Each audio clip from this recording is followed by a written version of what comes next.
A gente vai falar um pouquinho sobre, métodos e o projeto de pesquisa, não é isso?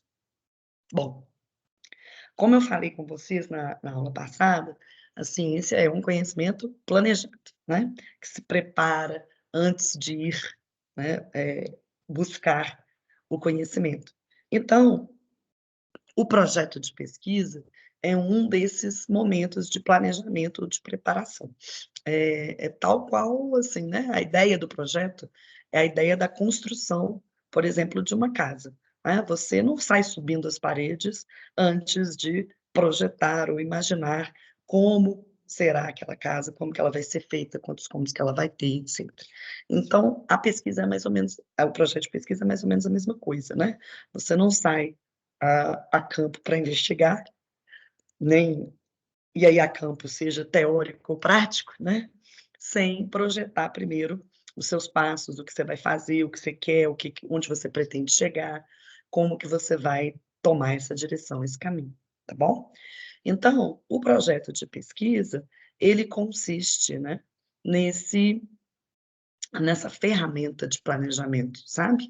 Nessa ferramenta que vai te ajudar, né, eh, a trabalhar e não se perder quando desenvolvendo a pesquisa, que vai te ajudar a sempre, diante daqueles dados, diante daquele mundão de coisa, de informação que você, coletou, por exemplo, sempre voltar, né, para o caminho, que você havia imaginado. Quando você está lendo aquele tanto de coisa, aí começa a enveredar para aqui, para ali, para cá, você volta no projeto e fala assim: "Não, espera aí, mas como que era mesmo? O que que eu queria mesmo? Né, para onde que eu estava indo?". É claro que como um projeto, ele não é algo que está escrito em pedra para o todo sempre e a eternidade, né. Os projetos podem sofrer alterações no caminho, não é assim? Então, antes você imagina, planeja alguma coisa e tal, e aí, durante a sua investigação, você se depara com alguma coisa, eh, né, que você não havia previsto, não havia alcançado e que pode alterar aí o rumo da sua pesquisa, nenhum problema, tá. Mesma coisa no projeto lá de uma casa, né, se você encontra uma pedra lá no solo, por exemplo, você vai ter que lidar com ela e alterar aí o seu projeto, por exemplo, né, não tem problema. Mas, ele é um guia, né, ele é um condutor, ele é o fio, né, que te conduz aí no seu labirinto de informações e no seu labirinto de dados, tá bom? E por isso ele é muito importante, porque é a partir dele que você vai dar conta de, sempre se manter, né, on course, no curso ali da sua pesquisa, tá bom? E qual que é a ideia do projeto, né? Ah, para além disso, né, o projeto também é uma maneira de você registrar para a comunidade científica as suas pretensões. É como eu disse para você, a ciência se faz entre os pares, né, e para a vigilância e fiscalização dos pares. Então o projeto também é um registro das suas pretensões. O que que você quer investigar, como que você pretende investigar isso, quais são seus objetivos, as suas hipóteses, enfim. Ele traz ali para você, e para a comunidade científica, um primeiro registro, uma primeira, evidência, vamos dizer assim, de fiscalização sobre a sua conduta enquanto cientista. Bom, então, o projeto de pesquisa, ele, contém algumas partes, vamos dizer assim, primordiais ou essenciais, né. O tema, a justificativa, os objetivos e a metodologia. Vocês têm isso lá no textinho que eu fiz para você, o que é um projeto de pesquisa, né. Eu expliquei bonitinho o que que é o tema, o que que é a justificativa, o que que é o que são os objetivos, o que é a metodologia, como que faz lá né, na formatação, do projeto, a capa, tudo direitinho. Mas, né, eu vou falar um pouquinho sobre isso hoje também, tá? Quando a gente fala tema, gente, a gente está falando de um amplo assunto, né, ou seja, de um local, de conteúdos onde se insere a sua pesquisa. Ora, então, sei lá, vamos dizer que o seu tema aí seja história do Estado, né? Você está querendo investigar aí, né, sobre a formação do Estado, como ele surge, quais são os seus marcos ali, né, de desenvolvimento, algo desse gênero, né? Ok?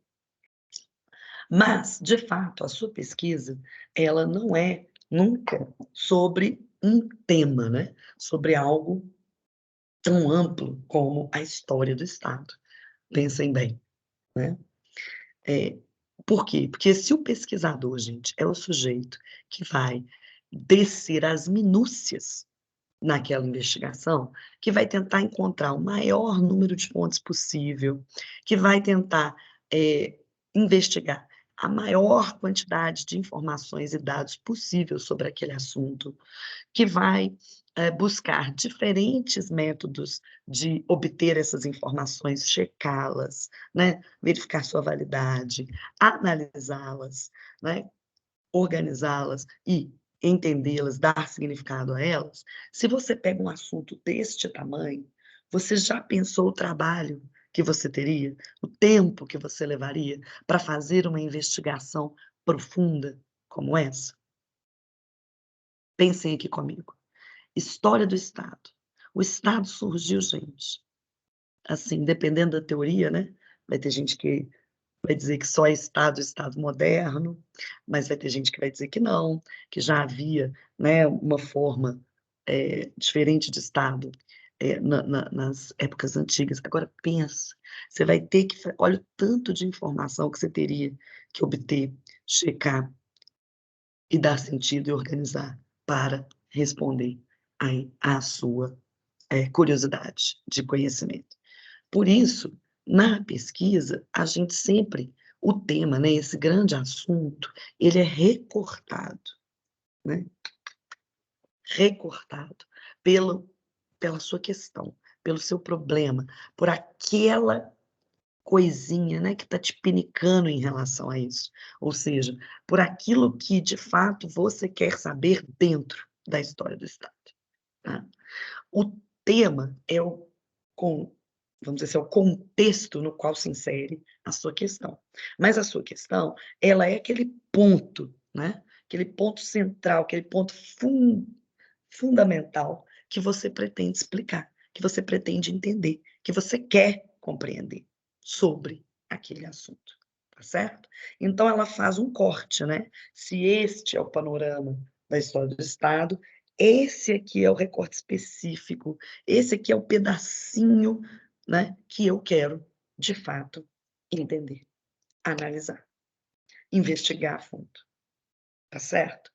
Então, gente, o tema, ele é, nesse sentido, né, e aqui esse recorte, que é a sua questão, é a sua necessidade de compreensão, é aquilo que você quer entender, ele é, e aí então, o tema problema, ou seja, o seu problema, a sua questão, aquilo que chamou a sua curiosidade, aquilo que você se perguntou e quer responder, né, com a sua investigação, ele é o ponto de start de qualquer pesquisa. Ele é o chute inicial. Sem essa questão, sem essa pergunta, você não tem o que pesquisar. Você não tem como projetar nada. Por quê? Porque é sobre essa pergunta que vai se construir todo o seu projeto de pesquisa, né? Ora, só quando eu souber o que eu quero responder, o que eu quero investigar, qual é a minha questão, qual é o meu, né, aquilo que me faz coçar e acordar de noite com essa vontade, com essa curiosidade de investigação, que eu vou conseguir também dizer, a partir disso aí, como que eu vou pesquisar. Ora, por quê? Os métodos, os meios, as técnicas, os jeitos de adquirir informação, os jeitos de analisar a informação, eles vão ser adequados à minha pergunta. Cada pergunta pode ter, né, meios diferentes, pode ter formas diferentes de ser perquirida, né, de ser perguntada, de ser investigada. Então, o centro de qualquer projeto é a definição do seu problema, porque somente após você saber o que você quer responder, é que você consegue, de fato, planejar a sua investigação. Planejar o porquê, o como, o onde você vai para responder essa pergunta, tá bom? Então, eu falo que o tema problema é que nem você descascar uma cebola, sabe. Você vai se perguntando, dentro daquela cebolona ali, né, o que de fato você quer ver, o que de fato você quer acessar, responder, entender, né. Então você vai arrancando essas casquinhas, até você chegar naquele núcleo, né, naquele miolinho, que é a sua questão, o seu problema. Tá certo? Então vamos pensar assim, na história do Estado. Não, mas assim, não é a história do Estado toda, de fato, que eu queria saber. Eu queria, na verdade, saber sobre, se a Grécia, a Atenas, por exemplo, tinha Estado ou não, né. Se eu posso chamar aquilo de Estado ou não. Mas não é só isso que eu quero saber. Eu quero saber se a composição dessa organização política ateniense, ela tinha poderes diferentes. Eu quero saber qual era a importância, por exemplo, sei lá, das mulheres nessa vida política, por exemplo, tá certo? Então, essas são as suas questões que vão recortar. Então, você não vai falar da história do Estado, você vai falar do Estado ateniense, se ele é Estado e como ele se organizava, que pessoas podiam dele participar, entendeu? Ora, então, gente, em todos os assuntos e temas, você tem que tentar encontrar essas questões, ou seja, que perguntas te movem, que curiosidades, o que você gostaria de saber, o que você gostaria de responder sobre aquele assunto. E aí, lapidando, né, ou recortando o assunto ao redor dessa sua questão, você encontra o seu problema, aquilo que é o ponto nodal da sua pesquisa, aquilo que vai guiar todas as suas condutas, né, porque é para responder a essa questão que você vai se organizar, que você vai, então, elencar onde buscar as informações, como buscar essas informações, como analisar essas informações, como apresentar essas informações para o, né, para o público científico e por aí vai. Ok isso, gente? Sobre o tema, problema? Sim? Sim ou não? Bom, então, quando você vai no seu projeto descrever o seu tema, primeiro você vai fazer uma contextualização, né. "Ó, o Estado é um ente poderoso e de suma importância na vida das pessoas. Mas como essa organização se formou?", né. Há aqueles que digam que o Estado é uma invenção moderna, mas há aqueles que defendem a existência de Estado antes da modernidade. Nossa questão, vai ao encontro dessa polêmica. Pretendemos entender e, ah, analisar a configuração política ateniense da antiguidade e, hã, por meio dessa análise, hã, nos convencer, né, sobre, se a organização política ateniense é ou não uma forma de Estado, pode ou não ser, né, eh, elencada ou listada como uma forma de Estado, ok? E por aí você vai.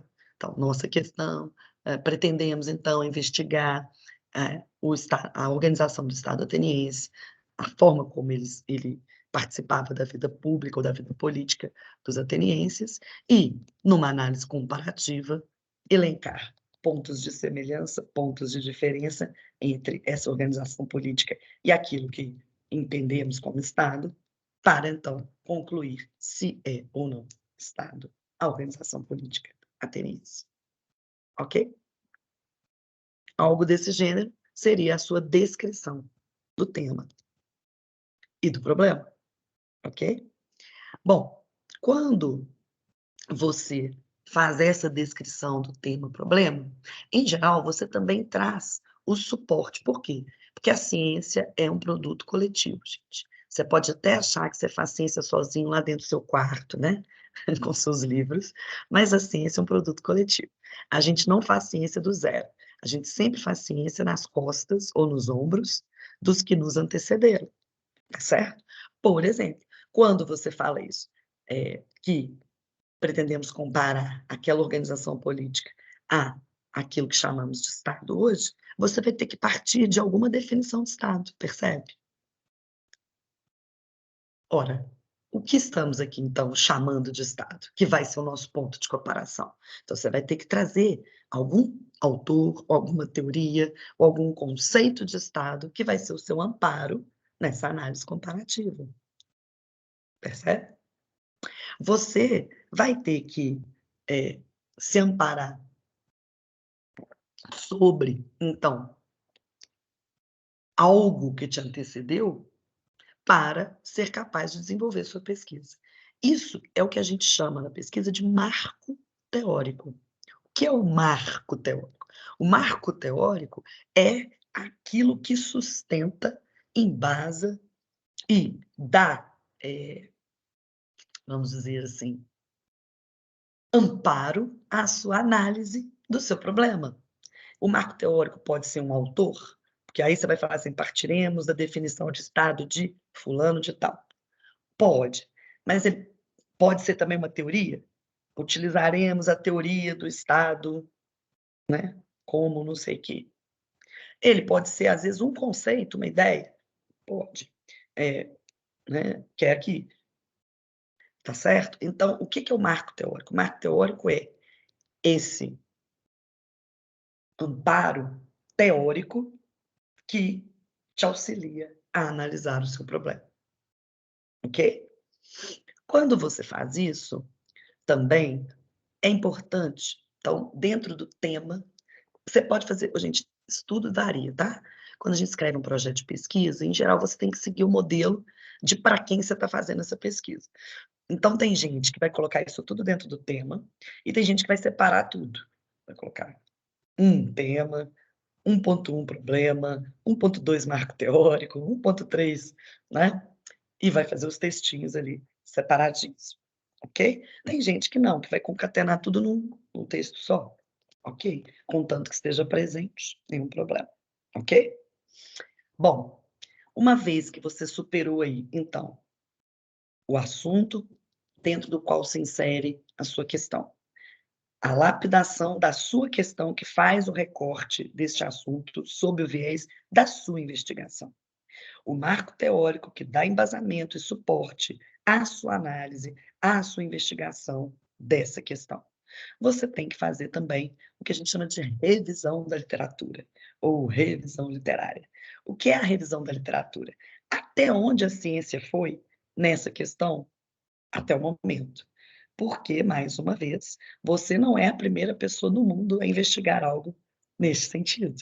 Então, você tem que apresentar para nós, para a comunidade científica, que você já fez um levantamento, que você já fez uma prévia pesquisa, né, uma prévia análise, inclusive para chegar nesse problema, obviamente, né, porque o problema não brota no bailão, o problema vem de estudo, né, vem da sua vida, da sua experiência, da sua leitura, do seu contato com a teoria, obviamente.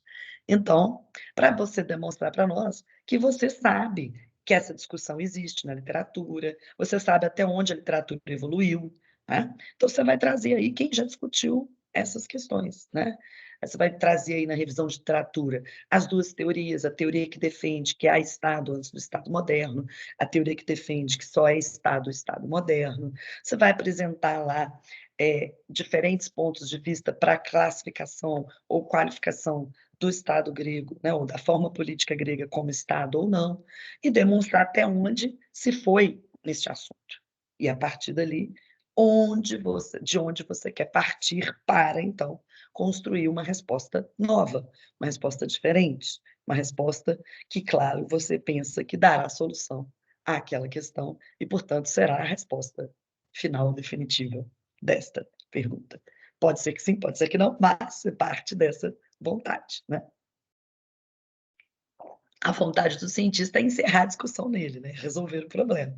Pode ser que ele consiga, pode ser que não, mas ele parte com esse desejo. Então, nesse tópico, você tem que descrever o que você quer pesquisar, como, ou em que base você vai se apoiar para responder essa questão e como que a ciência, até o momento, endereçou esse problema, veio tratando esse problema. E o que falta resolver, né? Que aí ficará para a sua análise, tá bom? Depois dessa análise bem detalhada do tema, do problema, do marco teórico e da literatura, até, né, do status quo ante, ou seja, o que existe até então, né, da arte, hã, da ciência, no caso, você vai, então, justificar para a comunidade científica por que essa empreitada é importante, é relevante. Por que vale a pena gastar tempo da ciência, gastar tempo social e coletivo, né, da nossa existência, com a investigação desse problema? Também você tem que justificar com um textinho, né, a relevância dessa discussão, para a ciência, a relevância social, às vezes, dessa pesquisa, né, dependendo se é um problema que também aflige aí a população e que a sua pesquisa pode ajudar a resolver, coisas do gênero. Dá uma justificativa. Por que é importante, né, pesquisar isso, ok? É claro que aqui, gente, a justificativa, ela é algo que já denota uma coisa bem capitalista, né, do nosso mundo, né. A pesquisa tem que se justificar em termos de utilidade, né. Isso é útil para alguém? Isso é útil para a ciência? Porque se você pensa no fazer ciência antes da sociedade moderna capitalista, em que tempo é dinheiro, né, nunca vi Aristóteles justificando por que que ele ficava lá se perguntando, né. Nunca vi Santo Agostinho, nunca vi Kant, Leibniz, né. A ciência nos tempos da aristocracia nunca precisou ser justificada. Eu era aristocrata, eu não fazia nada mesmo, então gasto meu tempo do jeito que eu quiser, simples mortais. É tipo isso.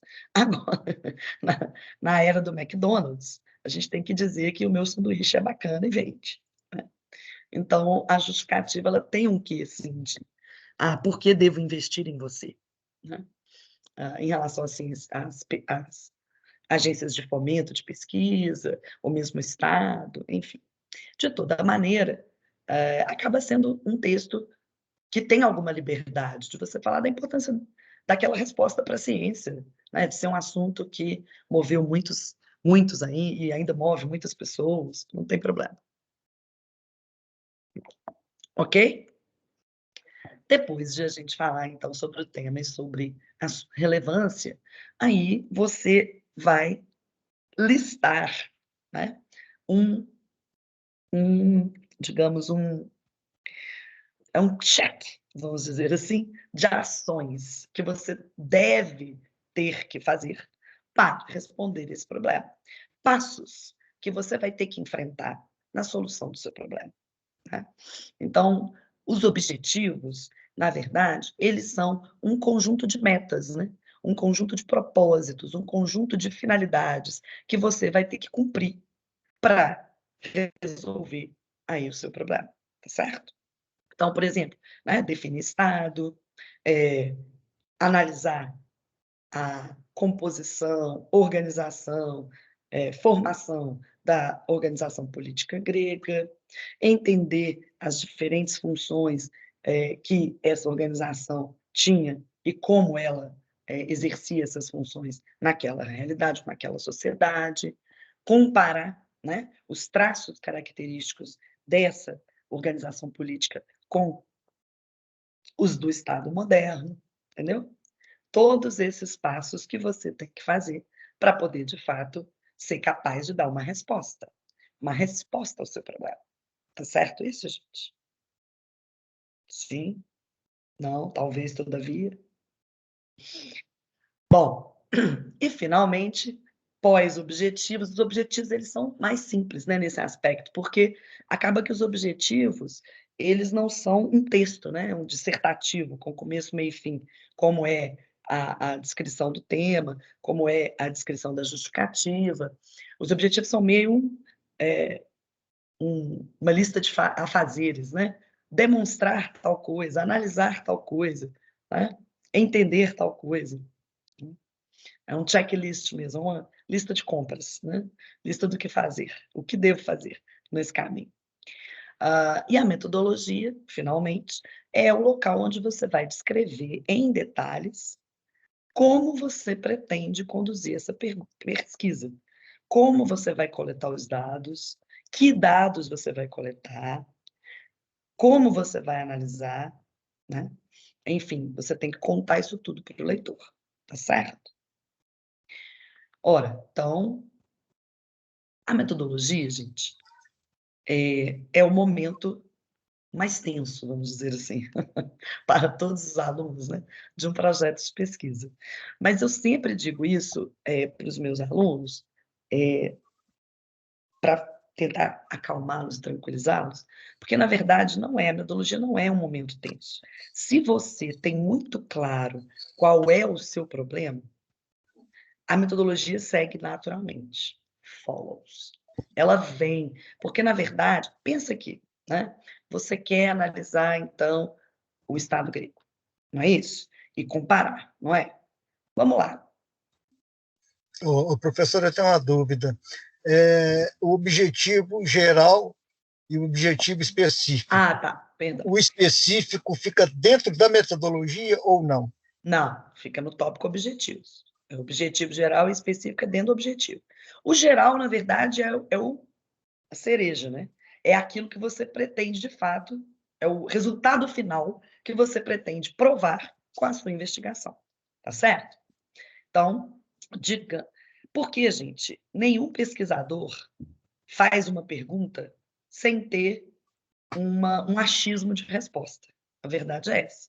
Você vira e fala assim: eu quero saber se o Estado grego, se a organização política grega é Estado ou não, mas você já tem eu acho que é, eu acho que não é, entendeu?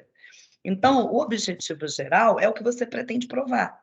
Demonstrar que a organização política grega é, né, Estado, sim.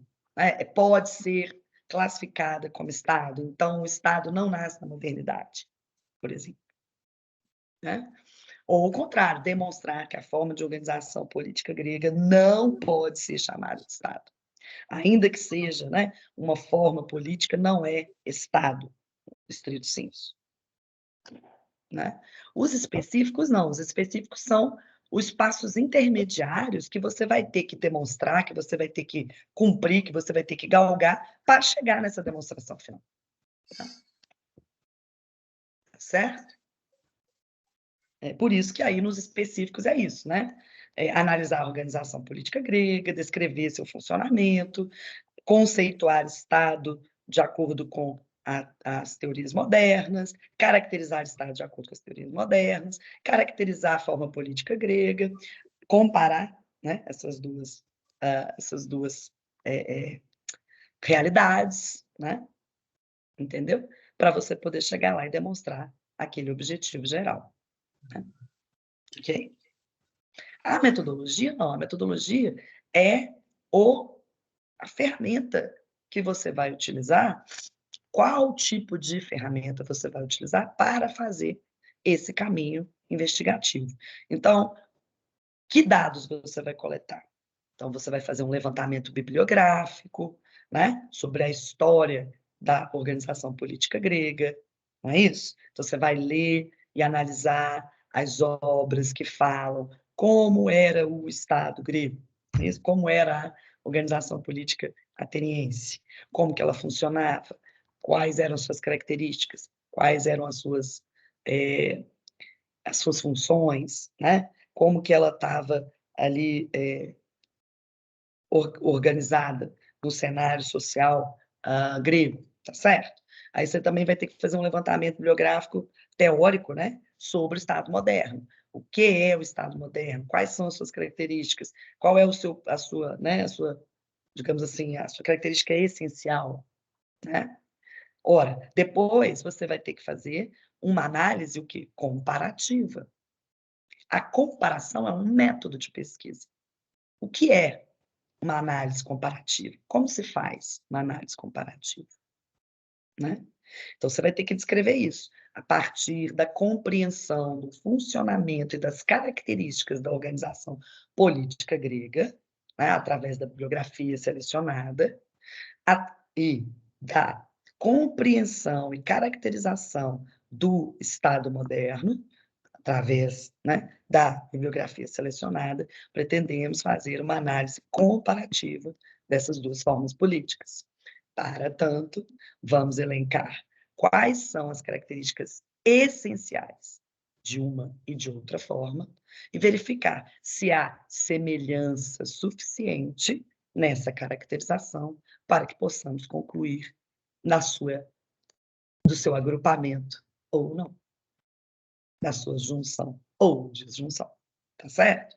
Então, uma análise comparativa, ela tem que demonstrar a possibilidade de comparação. É possível comparar duas realidades desse nível? Eu tenho que demonstrar isso. Olha, é possível. Por quê? Porque são formas políticas, né? São formas de organização social do poder. Então, há aí uma... Eu não estou comparando, né? Prato com vinho, né? O que tem em comum entre os dois, para que ele possa ser comparado, né? Você tem que demonstrar que há uma comunalidade, algo de pertencimento, que permite uma comparação, ainda que por meio dessa comparação você possa concluir pela diferença, pelo não agrupamento, por serem espécies distintas, né? Então você vai ter que descrever aí que você vai usar a metodologia comparativa, então você vai, né? E que ela é possível porque trata-se de realidades comuns, de organização de poder na vida social, né? Que você vai, para isso, primeiro, identificar e caracterizar bem ambas as formas, justificar essas características e a escolha de uma ou duas como essenciais para que você diga que isso é Estado ou não, né? E então realizar a sua comparação, tá bom? Ok, isso, gente, deu para entender? Então, a descrição da metodologia é a descrição da sua ferramenta de dados, né? Quais dados e como que eu vou acessar esses dados, e de análise. Uma vez diante desses dados, como que eu vou analisá-los? Tá certo? Muito aluno chega na metodologia, gente, e explica os métodos. Aí vira e fala assim: a análise estatística é o meio pelo qual você faz a redução matemática, ou a redução, né, quantitativa de uma realidade complexa. A pessoa não quer saber o que é análise estatística, ela já sabe. Você não está explicando para a comunidade científica os métodos que ela criou, bebê. Você tem que explicar por que a análise estatística é o meio adequado para resolver o seu problema. Ah, por que você elencou uma análise estatística para analisar o seu problema? Por que ele é um meio adequado para analisar o seu problema? Então, você tem que justificar aquela análise no seu projeto. A utilização daquela análise no seu projeto, na sua investigação. E não ficar copiando de livro para mim o que é uma coisa e o que é outra. Isso aí, bebê, não vai rolar. Aí eu não sei como é que você vai fazer a sua pesquisa. Não adianta você ficar lá falando para mim, ó, dedução é. Não, dedução eu sei o que é. Agora, o que você vai deduzir? Por que a dedução é adequada para responder a sua pergunta? Tá certo? Na metodologia, você seleciona o método e explica por que ele se aplica. Por que você vai usar esse método? Tá bom? Beleza? Ok. Que métodos existem? Gente, existe método para dar com pau. É mais ou menos isso. Eu vou falar aqui em geral, mas os métodos e as técnicas, estratégias de coleta e de análise são muitas, são variadas, né? Então, digamos que você fosse fazer, não neste caso de pesquisa, percebam, essa pesquisa que nós falamos aqui é uma pesquisa teórica, né, gente? É ou não é, gente? Por que que ela é teórica? Porque você não tem que levantar dados primários, né? Coletar dados diretamente de sujeitos, né? Ou dados diretamente na realidade, né? Para realizá-la. Ela parte de uma análise de dados já coletados. Quais dados são esses? A bibliografia selecionada, né? Que já te explicou que ela, sim, ó, o cara, historiador político, é que foi lá, pegou uns pergaminhos, né? Pegou lá uns textos antigos, umas pedrinhas, uns vasinhos, uns desenhos, não é? E aí ele pegou e escreveu lá para você, ó, gente, lá em Atenas, o povo votava assim. Lá em Atenas, tinha um conselho que funcionava assim, que era composto por tantas pessoinhas. Ele fez esse levantamento, essa coleta primária de informações e dados sobre o que era a forma política grega. Você vai fazer isso? Não, você não é arqueólogo. Você não vai escavar nada e nem buscar isso. Você vai partir do que já existe, descrito, dado, muito bem detalhado sobre o que era a organização política grega. A mesma coisa em relação ao Estado moderno, né? Você não foi na fonte, lá naqueles autores todos que, né, na Revolução Francesa, foram falar o que era o Estado, né? Ou antes um pouco. Você vai buscar quem já sistematizou isso, né? Quem fala aí também na história política o que é o Estado moderno, como que ele se caracteriza, etc. Você vai fazer uma análise de dados o quê? Secundários. É o dado sobre o dado, né? O dado que já está, o dado que já organiza o dado, tá certo? Ok? Maravilha? Então é isso, é uma pesquisa de caráter teórico, porque vai se basear em dados secundários que estão presentes na bibliografia da história política sobre a organização política grega, sobre a organização política moderna ou Estado, né? E depois vai promover uma análise comparativa, ok? Mas você poderia estar diante de uma outra pesquisa. Por exemplo, eu poderia querer saber se deixa eu pegar uma das coisas que eu pesquiso. Eu poderia querer saber se a produtividade da mulher no mercado de trabalho foi muito ou pouco afetada pela pandemia. Tendo em vista que, majoritariamente, somos nós, infelizmente, nesse mundo lindo e maravilhoso do patriarcado, que assumimos triplas jornadas, né? Mãe, mulher, né? Mãe, esposa e trabalhadora. E como ficamos em casa, né, trancadas com meninos e vasilhas, como isso afetou o seu desempenho profissional, por exemplo. Essa é uma pesquisa que, muito provavelmente, eu teria que levantar dados primários, né? Ainda não há uma sistematização muito grande que fez essa análise para mim, que já coletou essas informações. Quantas horas, né? Perdas de meta, entendeu? Então, eu teria que bolar. Se é uma pesquisa que eu vou ter que coletar esses dados, eu vou ter que bolar uma maneira, uma estratégia de coletar dados, né? Diretamente da fonte. Então, eu vou nas mulheres. As mulheres é muita gente, né? As mulheres brasileiras é gente demais. Eu tenho perna para isso. Eu dou conta de fazer uma pesquisa em todos os estados, todas as cidades. Ai, senhor, lerê, lerê, né? Sou só minha pessoa, não tenho financiamento, não tenho um, um exército de bolsistas do IBGE para ficar fazendo de porta em porta, né? Ou mesmo várias entrevistas remotas, ou ainda que fosse um questionário no Google, o grau de aderência e participação, como é que eu ia chegar a isso na mulher lá no Amapá, meu senhor? Como é que eu ia fazer a moça lá do Amazonas responder isso? Não é isso? Então eu tenho que dar uma recortada, né? Dá uma segurada, minha filha, dá uma segurada. Pensa aí no seu mundo, no que você dá conta. Não é assim? Aí o que que eu ia poder fazer, por exemplo? Não, então não vou falar de todas as mulheres, né? E são diferentes setores profissionais também. Putz, eu vou pegar todos os setores profissionais? Jesus amado.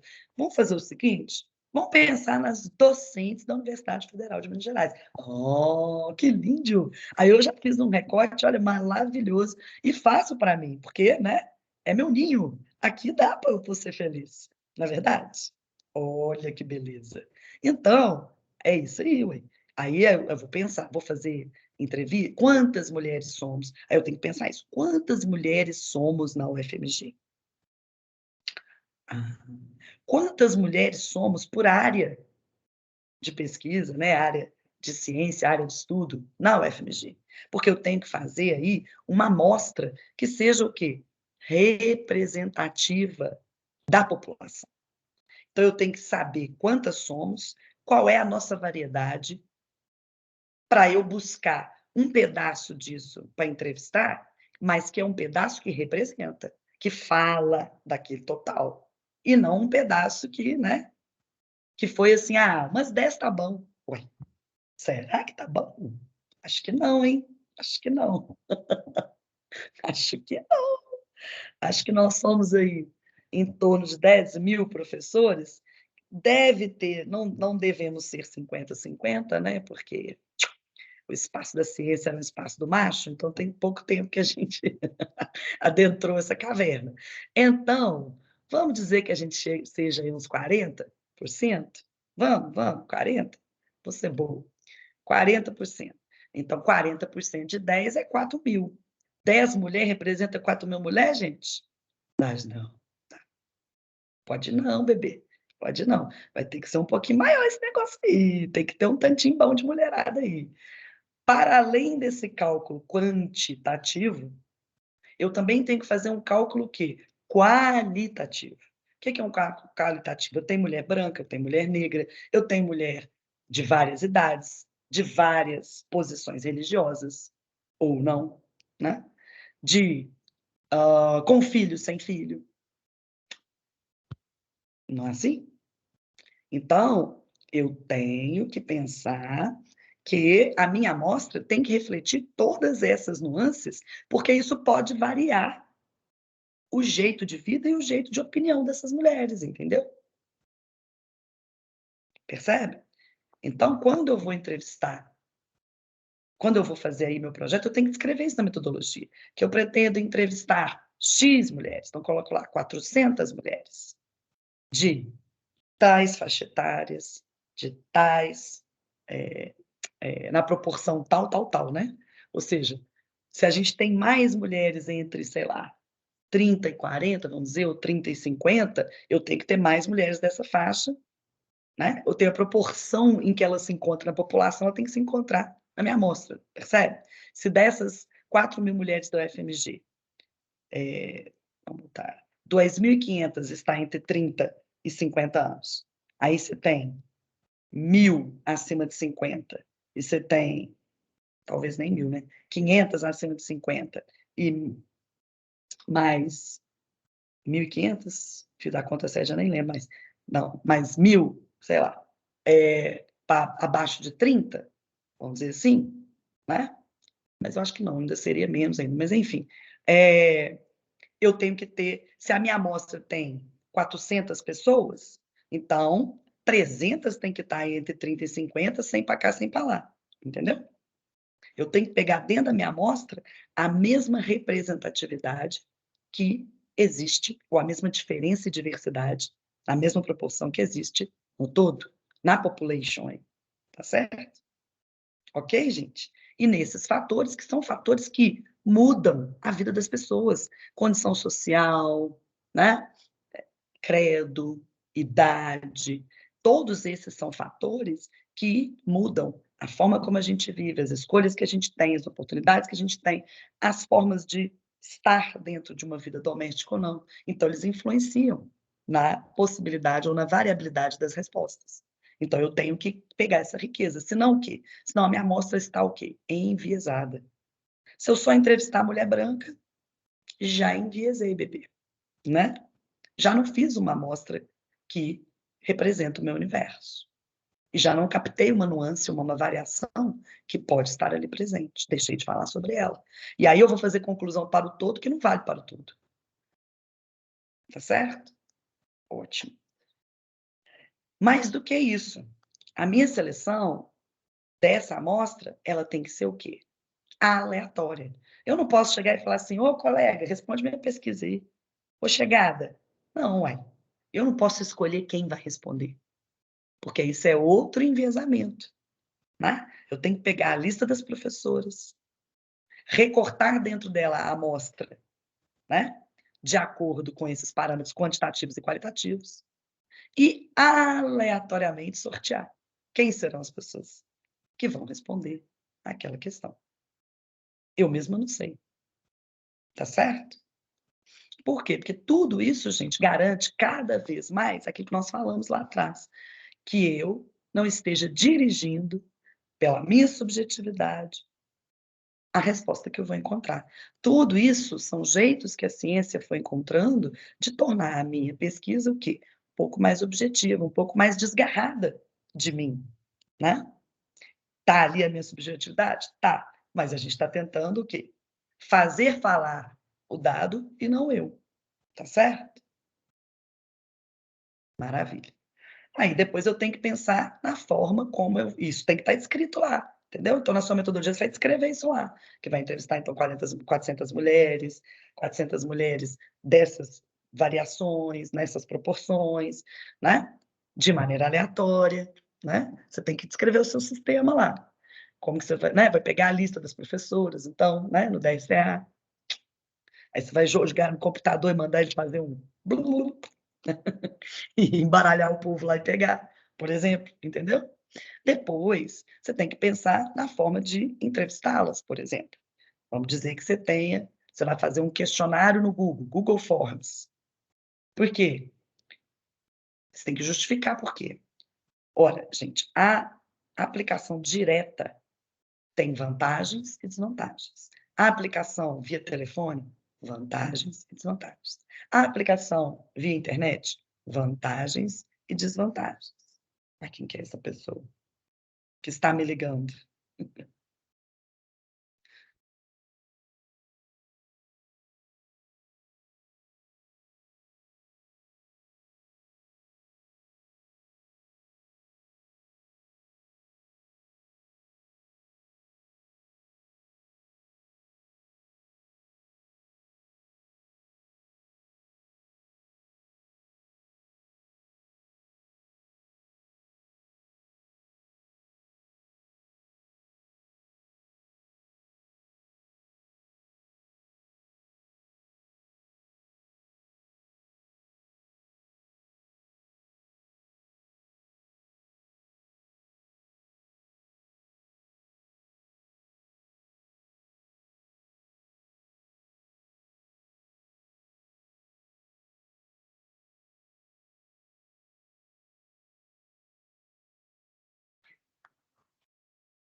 Pessoal, vocês estão me ouvindo? Sim. Alguém me ligou aqui, entrou no meio da nossa daqui reunião e eu não consegui, eu não estava vendo vocês mais. Mas, enfim, vocês ouviram o que eu estava falando? Dos meios de aplicação terem diferentes vantagens e desvantagens, né?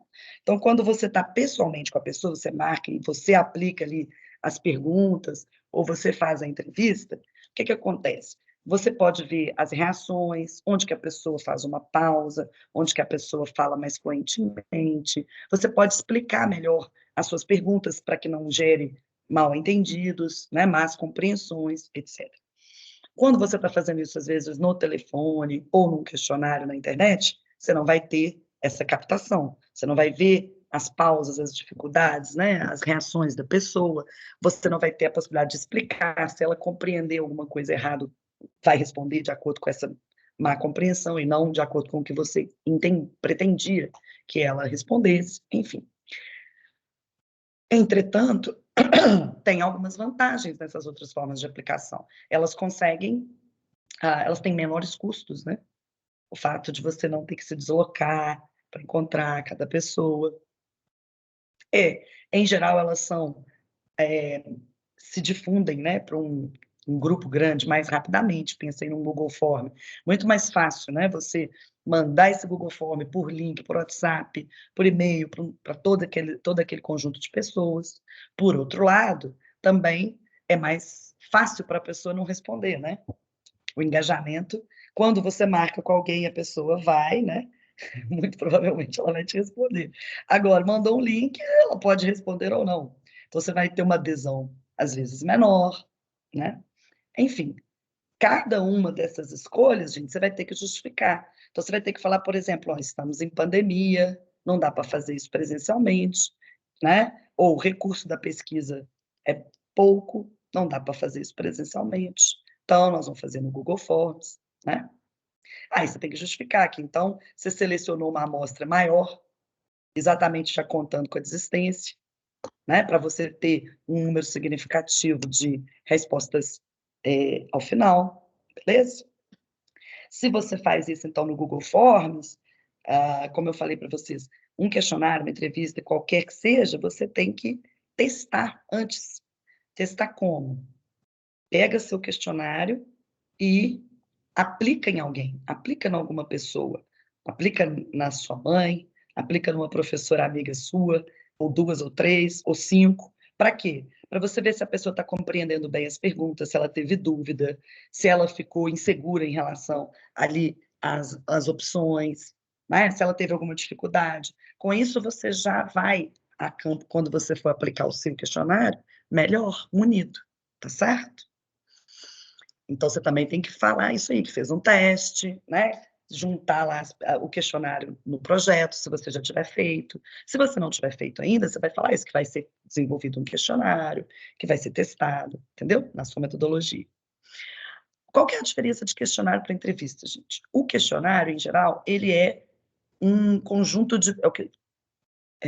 tudo isso em inglês é survey, né? Mas aqui a gente fez essa separação para falar de um survey fechado, né, rígido, e um survey flexível.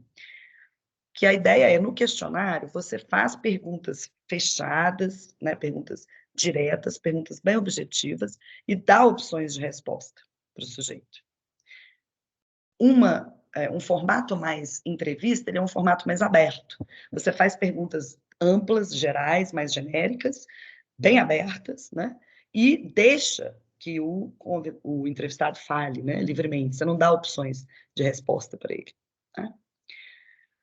E você tem algo no meio desse caminho aí. Né? Você tem um semi-estruturado, que as perguntas podem ser um pouco mais fechadas, mas ter espaço para uma resposta livre, ou em que as perguntas podem ser um pouco mais abertas e apontarem algumas sugestões de resposta, dando a opção de outras, né? Enfim, que é o que a gente chama de semi-estruturado. Né?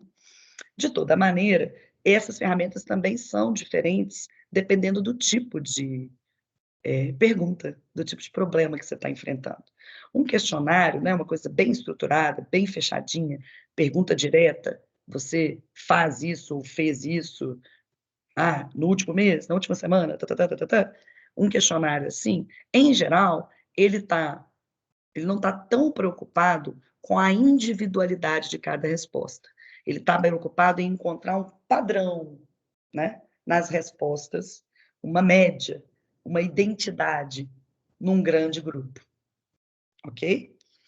Uma entrevista mais aberta, ela já é um outro tipo de pergunta. Ela já está preocupada com aquela vivência daquele sujeito. Ela quer essas individualidades. Não quer saber apenas do que é comum em todos daquele grupo, mas ela quer saber também do que é específico, próprio daquele sujeito. Por isso que ela dá esse espaço, né, para a sua fala ser mais livre, para captar essa vivência, para captar essas experiências particulares. Então, depende aí do que você quer. Nessa pergunta, nesse questionário nosso, eu entendo que o que a gente está buscando é muito mais, primeiro, um padrão, uma comunalidade, vamos pensar assim, se há, de fato, uma diminuição de produtividade entre as mulheres em razão da pandemia, do que especificidades das vivências de cada mulher durante a pandemia na sua relação com o trabalho. Mas poderia ser também? Poderia. Eu poderia querer relatos concretos de como tem sido a pandemia para, certo, para as mulheres, né, nesse momento. Ok? Beleza, gente? Ótimo. Uai, então eu tenho que escrever tudo isso. Maravilha. Depois eu tenho que falar como que eu vou analisar esses dados. Ah, como que eu vou analisar esses dados coletados? Ah, então primeiro eu vou fazer uma análise, tem que falar da análise lá qualitativa, por exemplo, a análise de ou análise de questionário. Análise de questionário, você vai tabular os resultados, né, de acordo com a proporção de respostas. Então, quantas mulheres responderam C, quantas mulheres responderam B, né? Vai fazer uma análise de estatística, né? Ali daquelas respostas. Numa análise de entrevistas que tem falas mais abertas, tem que fazer uma análise de discurso. Então, você vai ler várias vezes as entrevistas para ver identidades entre elas, palavras que se repetem, conceitos, ideias, conteúdos que se repetem, contradições, né, exceções que ali aparecem. Enfim, é isso. Então, percebam, cada ferramenta, gente, ela é adequada para o tipo da sua pesquisa, né? Então, você pode fazer uma pesquisa dedutiva, indutiva, comparativa, estatística, histórica, né? Dependendo da sua pergunta, da sua questão. E aí, na metodologia, você vai ter que escrever isso. Olha, eu farei uma pesquisa histórica, então vou usar tais dados, então vou coletar tais informações, então eu vou lá no Arquivo Municipal de Belo Horizonte para buscar os jornais, né, dos últimos X anos, para analisar as manchetes sobre violência, por exemplo. Você tem que descrever na sua parte de metodologia, qual método você vai utilizar e por quê. Por que que como que ele vai, né? Como que ele vai ser utilizado e por que que ele é adequado aí para você atingir as suas conclusões. Beleza isso, gente? Eu vou falar um pouquinho agora só sobre os métodos, só para a gente fechar essa parte, mas eu queria falar para vocês o seguinte, que eu até acabei esquecendo de falar. Lá no tema problema também, você pode escrever a sua hipótese, tá? Também. Né? Quando você coloca lá, o meu problema é, quero investigar isso, isso e isso, partimos da hipótese de que a resposta seja tal, tal, tal, tal. Você pode deixar clara a sua hipótese, não tem problema nenhum, tá? Na verdade, não só pode, como deve.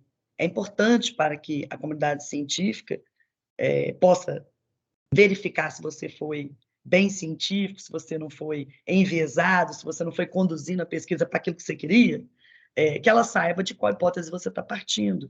Porque aí ela vai checar, né? Se você foi diligente o suficiente de, apesar de ter essa hipótese, ter buscado provar o contrário também. Ou seja, ter trazido refutação suficiente à sua hipótese, de maneira a torná-la, de fato, válida ou não. Tá certo? Porque o cientista é isso, eu não posso só investigar quem fala o que eu gosto, né? Quem concorda com a minha hipótese. Uma boa pesquisa, na verdade, ela parte primeiro do que eu não gosto, né? De quem me contraria. Porque se eu for capaz de refutar quem me contraria, significa que eu provei o que eu desejava provar, não é verdade? Deu para entender isso, gente? Tem gente que fala, inclusive, que um bom meio de você manter-se mais objetivo é, ao invés de procurar concordar com a sua hipótese, você fazer o caminho contrário. Então, se eu quero demonstrar que o Estado grego é Estado, eu vou levantar tudo que diz que não é para tentar refutar, porque se eu fizer esse caminho, enfrentar o difícil, né, as pedras, eu tenho menos chance de ser tendencioso do que se eu ficar lá só nadando entre os meus amiguinhos, né, entre os parça, Né? E aí, colega? Então, eu vou lá me jogar na cova dos leões dos inimigos e ficar lá, ó, refutando, argumento por argumento, analisando cada errinho que está lá, até eu conseguir fazer vir à luz que é a minha solução, que a minha hipótese que é boa, que é verdadeira. Agora, gente, prestem atenção. A sua pesquisa não tem como objetivo, no sentido de resultado, não tem que ter como resultado a demonstração da sua hipótese. A pesquisa é o caminho de investigar e revelar o real. E o real pode ser que a sua hipótese está falsa, mas continua sendo uma pesquisa, entende? Válida. Você já fez, você percorreu o caminho, levantou os dados, fez a análise, concluiu contrariamente àquilo que você acreditava ser a resposta, mas concluiu, chegou àquela conclusão, demonstrou a falsidade da sua hipótese. É uma pesquisa, com começo, meio, fim e resultado. Certo? Porque, gente, se toda pesquisa chegasse na prova daquilo que eu penso que é, para que a gente pesquisa, então? Isso é senso comum, aí? Eu chego lá no final e encontro que eu estou certo. Lerê. Isso aí é igual discussão com mãe, né? Uma hora você saberá que eu sempre soube tudo. O que é isso? Não, amor. Você não é oráculo. Você está fazendo em ciência e investigação exatamente. Você não tem todas as respostas. E se você não tem todas as respostas, a resposta pode ser diferente do que você pensava, diferente do que você acreditava. Tá certo isso, gente? Sim? Deu para entender? Maravilha. Então, gente, um projeto de pesquisa se constitui disso. Tema no qual você fala tanto um panorama do assunto dentro do qual está recortadinha o seu problema, a sua questão. Então, tema, problema, hipótese, marco teórico, né? A hipótese, ou seja, aquilo que você pensa que é a resposta, marco teórico, o seu embasamento, onde você se sustenta para dar, para prosseguir nessa investigação, revisão de literatura, o que a ciência já conseguiu de explicação sobre esse tema, sobre esse assunto, sobre isso que você está aí pesquisando. Gente, só um segundinho, que chegou uma entrega aqui em casa.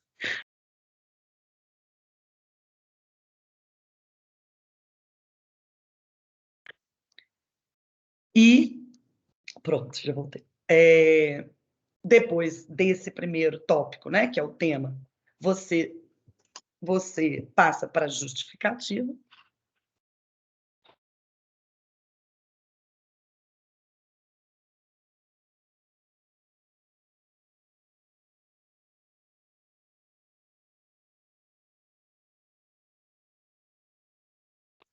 Entendeu? Isso. E na qual você fala da relevância da sua pesquisa, da importância da sua pesquisa para a comunidade acadêmica e científica, objetivos, aquilo que você pretende demonstrar ao final e os passos que você vai ter que percorrer para chegar a essa resposta, e metodologia, as estratégias, técnicas e formas de coletar os dados nos quais você vai buscar essa resposta e analisar esses dados, que são adequados a essa pergunta, à solução desse problema, que podem te dar, de fato, aquilo que você busca, o resultado, né? Ok, gente? Tranquilo? Claro que aí tem os aspectos formais também, né? Capa, nome, referência bibliográfica ao final, né? Aquilo que você já consultou ali, que vai fazer parte da sua bibliografia, tanto para fazer o que você consultou, tanto para fazer o projeto, quanto aquilo que você já levantou, que precisa ser consultado para a pesquisa, né? Uma bibliografia inicial da própria pesquisa, daquilo que você vai ter que estudar para responder aí a sua questão. Beleza? Fechou aqui, gente? Deu para entender? Vocês querem perguntar alguma coisa sobre isso? Alguma dúvida ficou?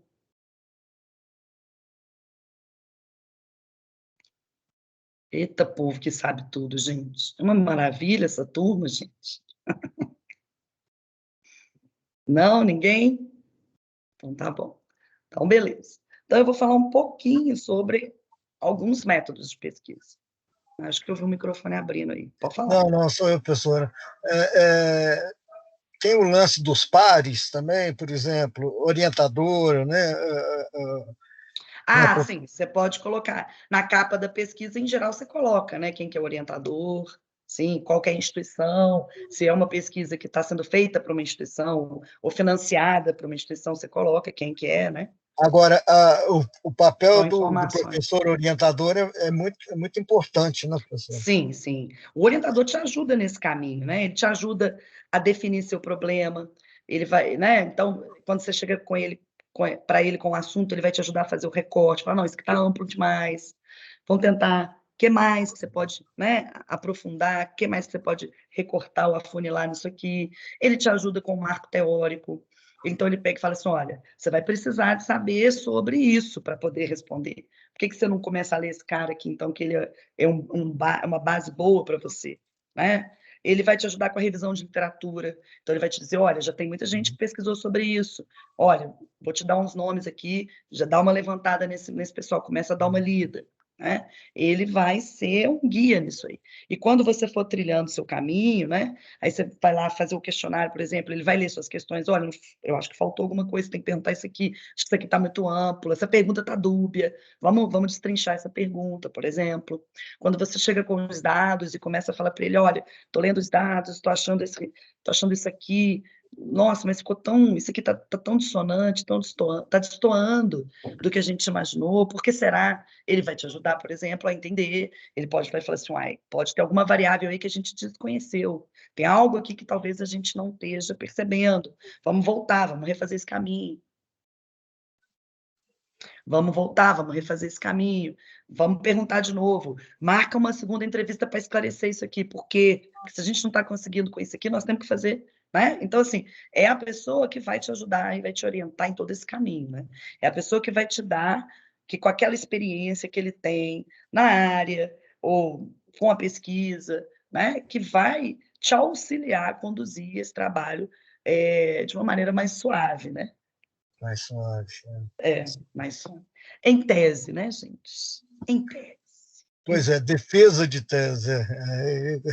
Eu falei em tese, o Ah, vai. orientador, em tese, o Mas orientador depois vem serve. a defesa Mas da pesquisa, não? tem, como o mundo acadêmico é um mundo de muito ego, né?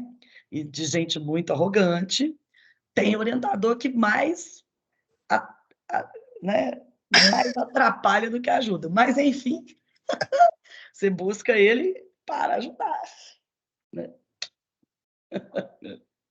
Ai, ai. Tudo isso aí é o conceito, né, gente? Não necessariamente o real. Expectativa versus realidade, existe. Dá até para fazer um meme. Mas, enfim, a defesa, né, é um ato institucional, mas não é toda pesquisa que precisa de defesa, né? A defesa, ela ocorre aí, no caso de vocês, no trabalho de conclusão de curso, né?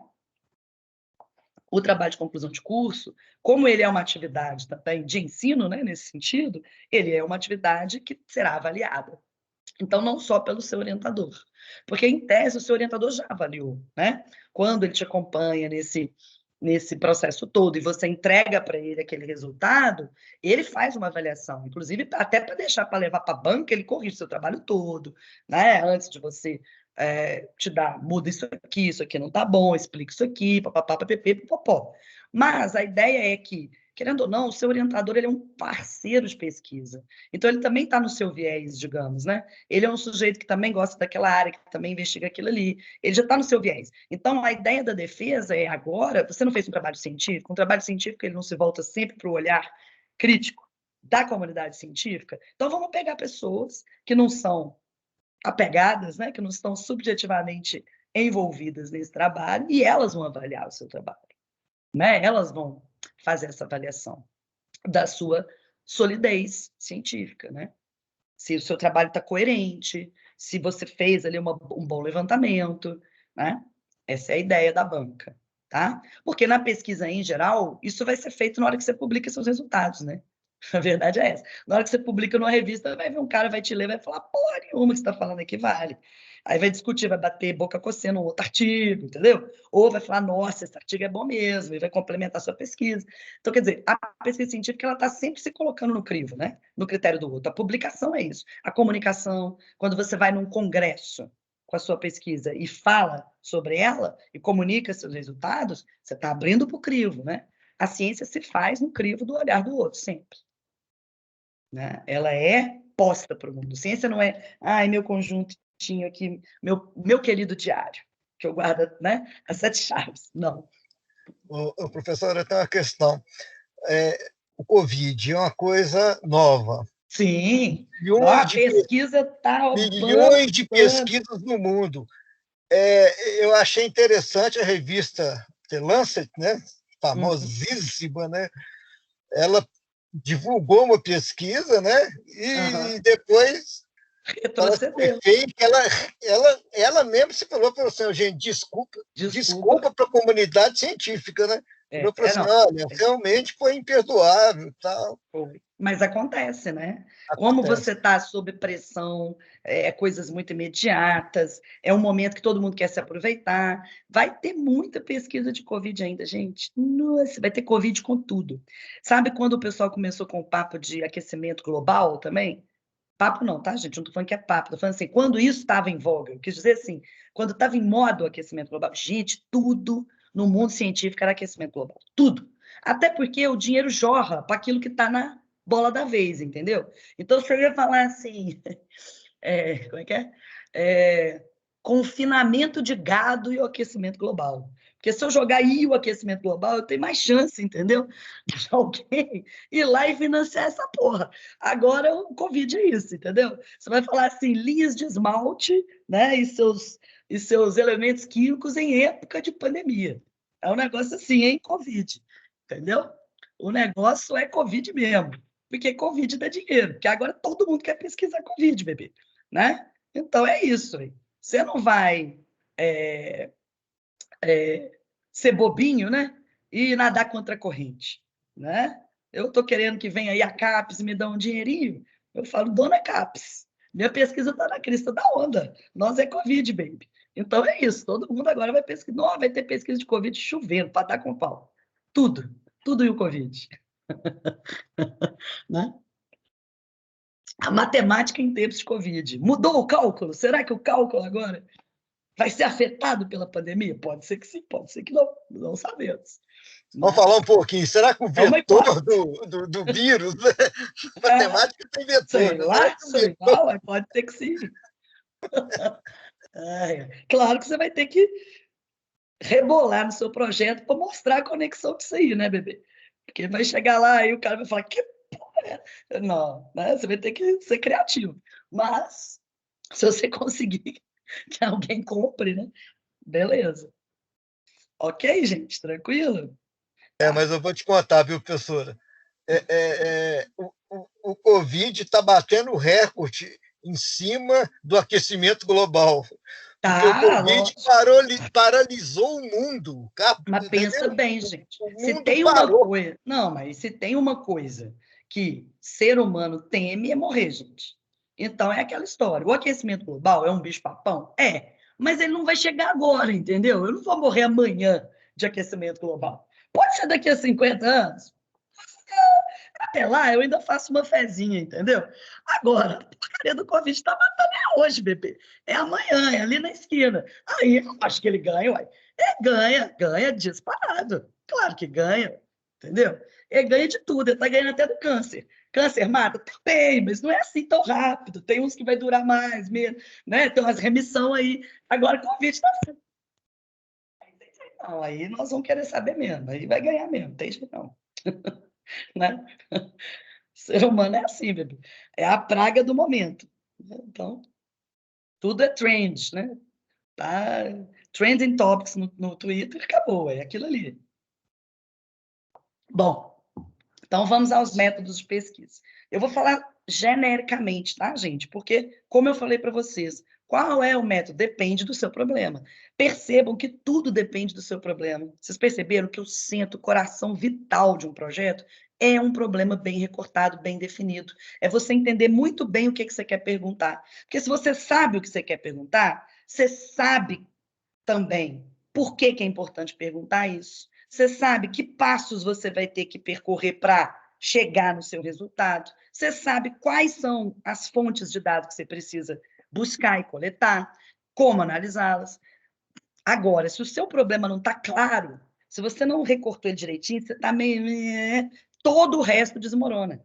Aí sua justificativa fica fraca, aí sua metodologia está mambembe. Então, quando eu digo assim que a metodologia não é a parte difícil, é por isso. Porque, de fato, se você tem um problema bem recortado, todo o resto dele deve ser. Tá certo? Difícil é você fazer um projeto com um problema mambembe. Aí fica difícil, né? Ok? Maravilha.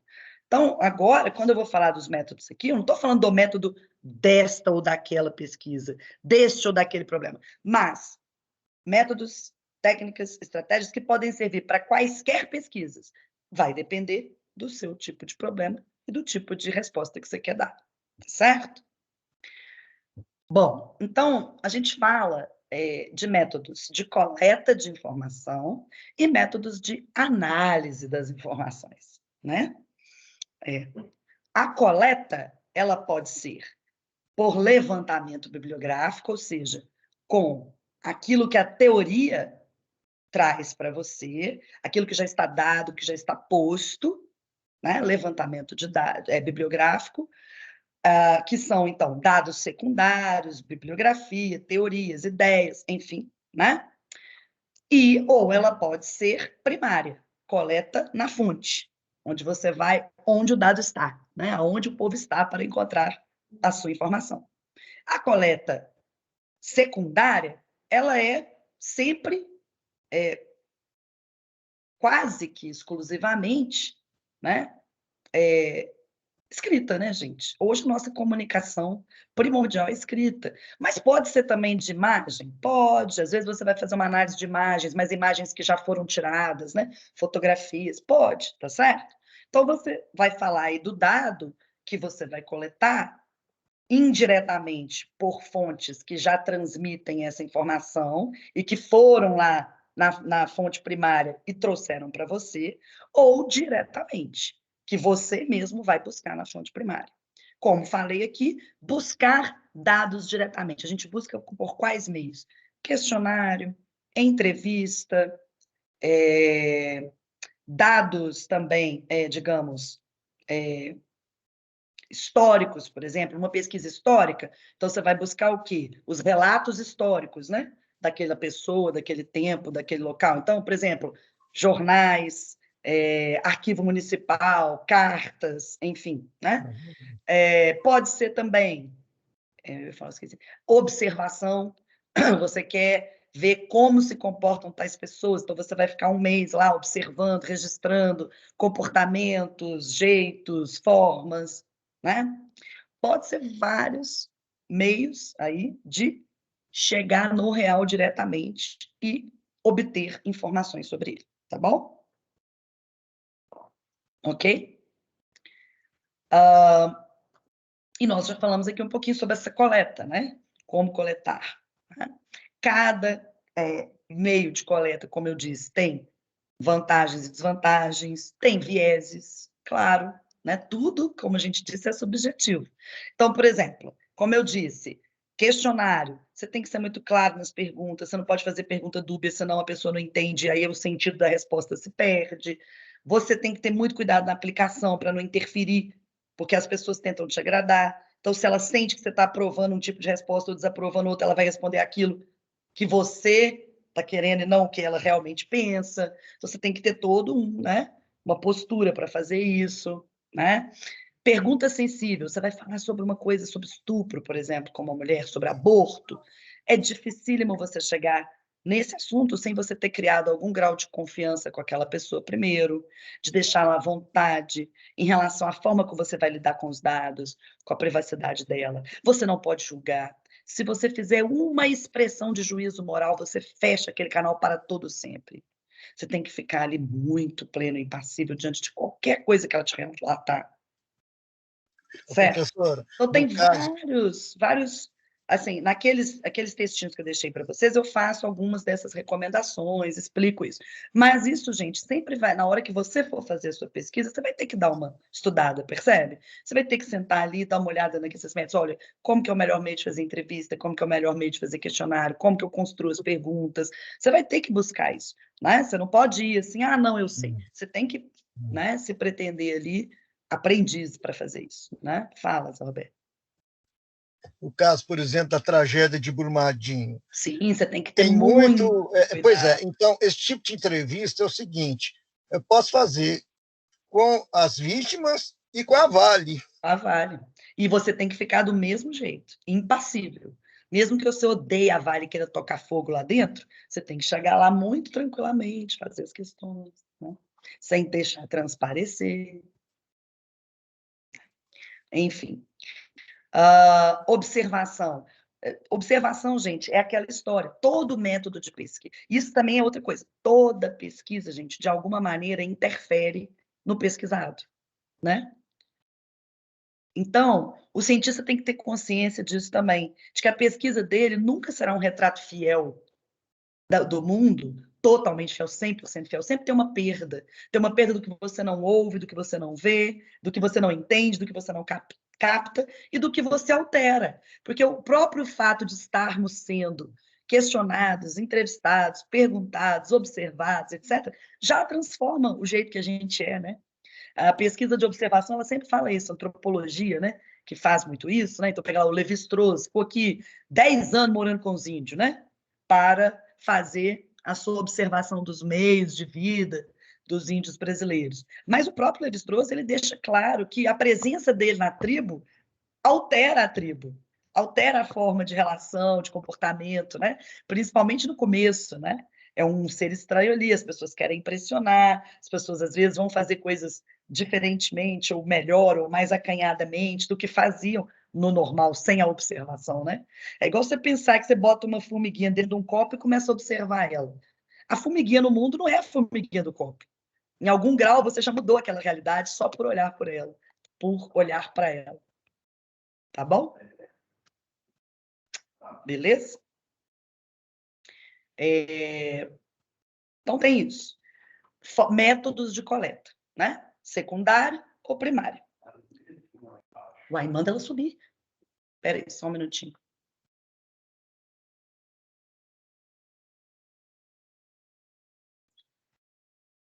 E você tem também métodos de análise dos dados. Então, os métodos de análise são as lentes de compreensão, de significação, de dar sentido que você vai colocar para analisar essa realidade, tá certo?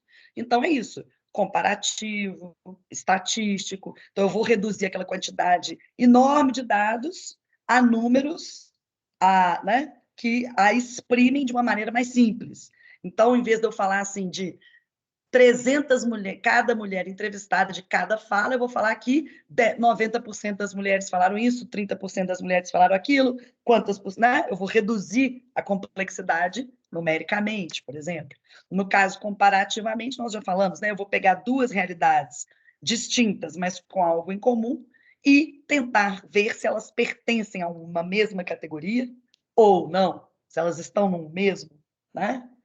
Bloco de características e compreensão ou não.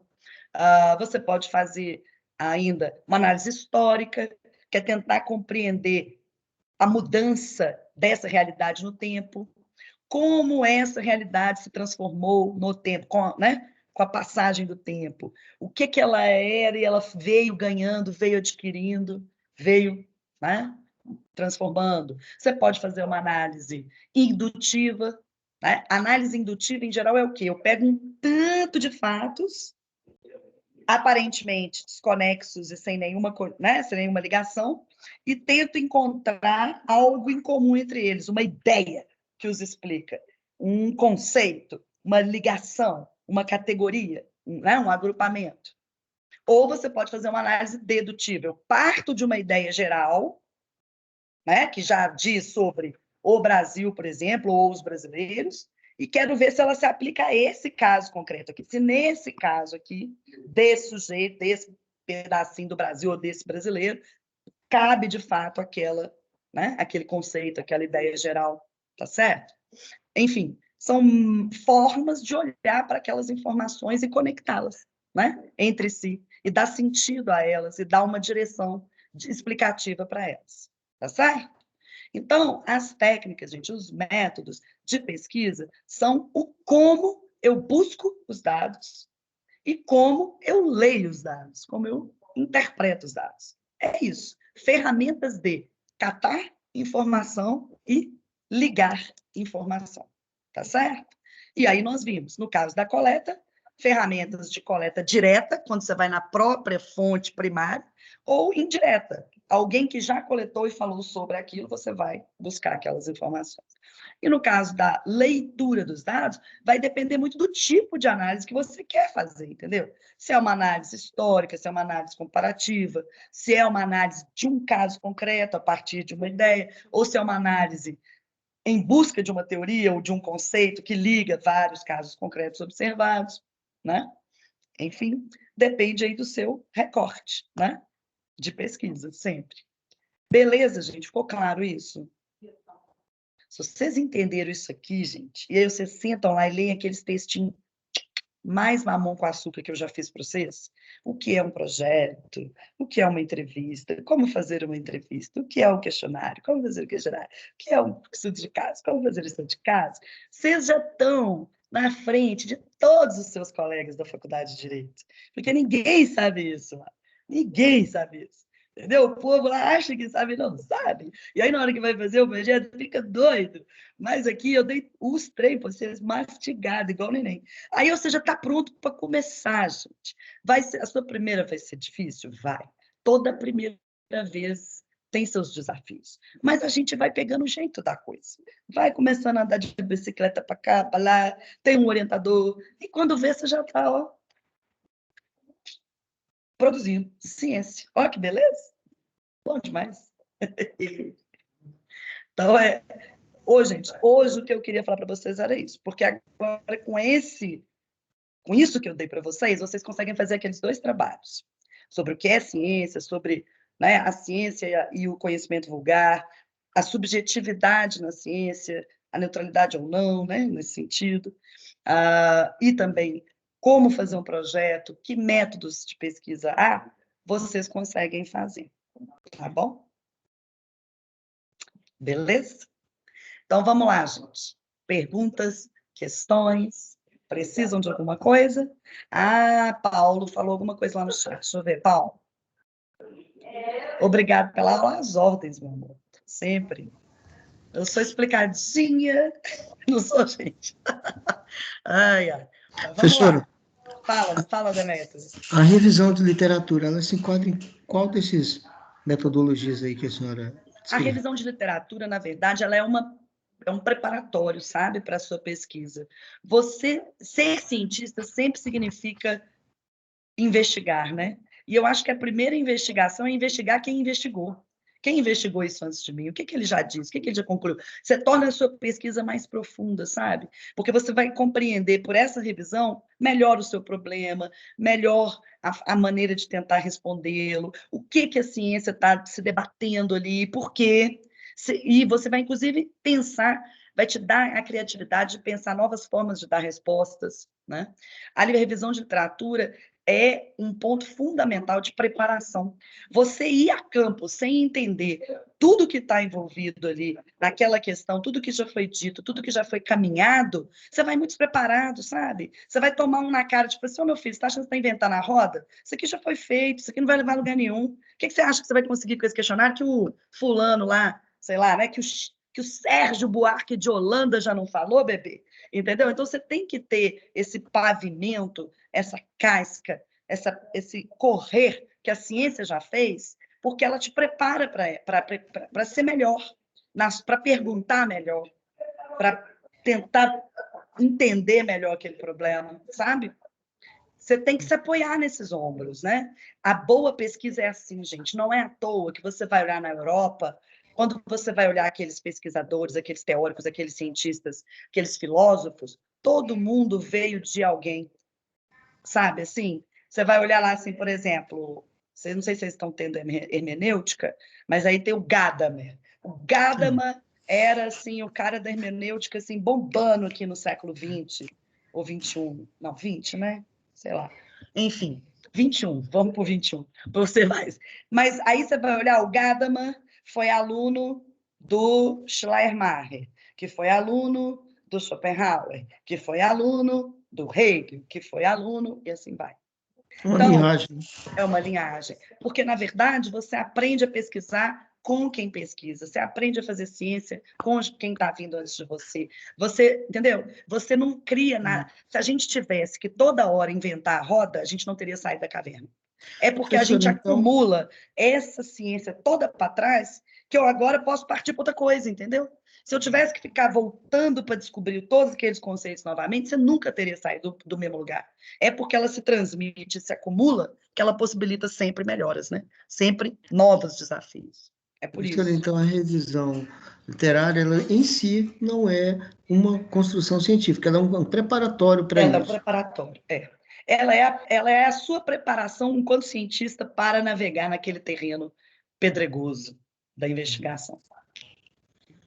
Quanto à hermenêutica, eu acredito que, pelo menos, a hermenêutica jurídica, no nosso curso em particular, não está previsto, não, tá?